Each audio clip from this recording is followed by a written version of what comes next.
I love you, Allah. One of the most important secret ingredients that you and I need to be able to ask Allah successfully whatever we want. And we all have things we want. And those are secrets between us and Allah. But if you're really going to be able to ask in a way that you're truly hopeful that Allah Azza wa Jal will respond to what you're asking for, there are some things that have to be in place. And one of the most important things that the Quran keeps highlighting that has to be in place is that you and I have to ask Allah to forgive us first.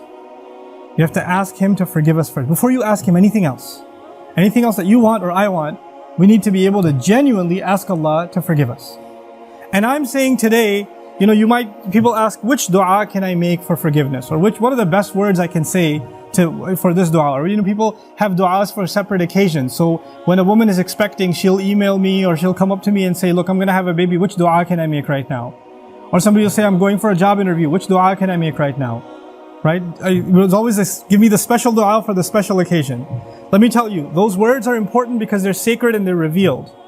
But the dua for all occasions is actually seeking Allah's forgiveness. The dua to open up all of your problems, get rid of all of your problems. The one dua that takes care of everything is genuinely seeking Allah's forgiveness. Nuh alayhi salam invites his people, for over 9 centuries. He's doing constant da'wah to them. And at the end of that career, he looks back and he summarizes the message that he was trying to give them. Of course, he didn't have one speech with them. He didn't talk to them once or twice. Laylan wa nahara, da'awtu qawmi laylan wa nahara. Night and day. He didn't even take nights off. He's constantly inviting them.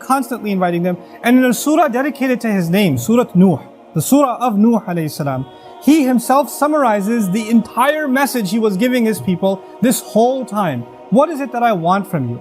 Inni kullama da'awtuhum litaghfira lahum. Every time I was inviting them, I was only inviting them, calling them to this faith, so you could forgive them, Ya Rabb. So you could forgive them. And then literally he says, here's how I invited them. This is what I exactly said to them over and over and over again. Qult, I said, istaghfiru rabbakum. Seek forgiveness of your master. Innahu kana ghaffara. Certainly Allah is someone who keeps on forgiving and keeps on forgiving and keeps on forgiving. And He does it repeatedly. But what He says after that is so remarkable. He said, you people, and I need you to understand who He's talking to. He's talking to one of the worst nations in history. Nuh alayhi salam is described as one of the worst nations of all the nations. Places like Surah Al-Qamar, where Allah describes different nations, or even Surah Al-Dhariyat, Allah describes different nations of the past that rebelled against Allah, that rebelled against the prophets and were destroyed. When He gets to Nuh alayhi salam's nation, what does He say? وَقَوْمَ نُوحٍ مِّن قَبْلِ إِنَّهُمْ كَانُوا هُمْ أَظْلَمَ وَأَطْغَى. The nation of Nuh from much before, they certainly were more wrongdoing and more rebellious than everyone else. Like He has the worst condemnation of the people of Nuh. It makes sense. They had a messenger not for one generation like every other prophet. They had a prophet 3 generations, 4 generations every century. Every 2 decades there's a new generation of kids that have grown up. And he's seen that century after century after century after century. He's seen 40, 50 generations of people. And they've all rejected Him. And He's making the same invitation to all of them. So the reason I brought this up is for a purpose. He's talking to very, very bad people. He's talking to the worst of the worst. What offer does He make to them? He says, istaghfiru rabbakum. Seek forgiveness of your master. Innahu kana ghaffara. He keeps on forgiving over and over and over again. You guys have been messing up over and over again. Allah keeps forgiving over and over again. But His offer doesn't stop there. He says, يُرْسِلِ السَّمَاءَ عَلَيْكُمْ مِدْرَارًا. Yursili. It's actually Jawab al-Amr here. What that means is, if you seek His forgiveness, then Allah will open up the sky for you and it'll start pouring on you. Now that could be a reference to rain. And ironically, it's not a reference that you will get flooded. They did get flooded, right? They did get flooded, but Allah is talking about a different kind of rain now. If you seek forgiveness, that same rain that destroyed them will be the rain that brings them life. They didn't pray for rain. They didn't ask for rain. And Allah just asked them to make dua to be forgiven. But if you ask dua to be forgiven, the sky will open up and start pouring. Now Allah did not say water will pour. Allah did not say water will pour. He said the sky will pour, because the sky has a lot more than water. The sky has forgiveness that comes from the sky. The sky has peace, tranquility, faith, your provision, the solution to your problems. They come from the sky. He will open the floodgates, and everything held from the treasures of Allah that you haven't been getting because you haven't been seeking forgiveness is going to open up.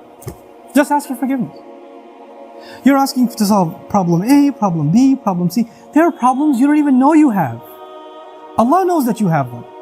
If you and I just became genuine people of seeking forgiveness, then those problems would start getting solved by divine intervention. يُرْسِلِ السَّمَاءَ عَلَيْكُمْ مِدْرَارًا. And that's not even enough.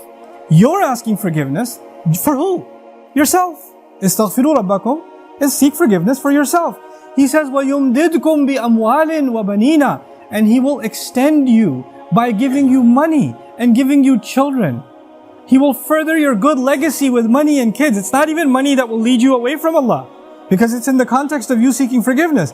He'll give you good money that will lead to you doing more good and benefit you in this worldly sense and in the akhirah sense. And He'll give you good children that will give you goodness while they're alive. They will respect you, show you love, obey you, make you proud. They will give you happiness when they're alive. And even when you're gone, they'll continue to do good deeds that become a continuous investment for you after you're in your grave.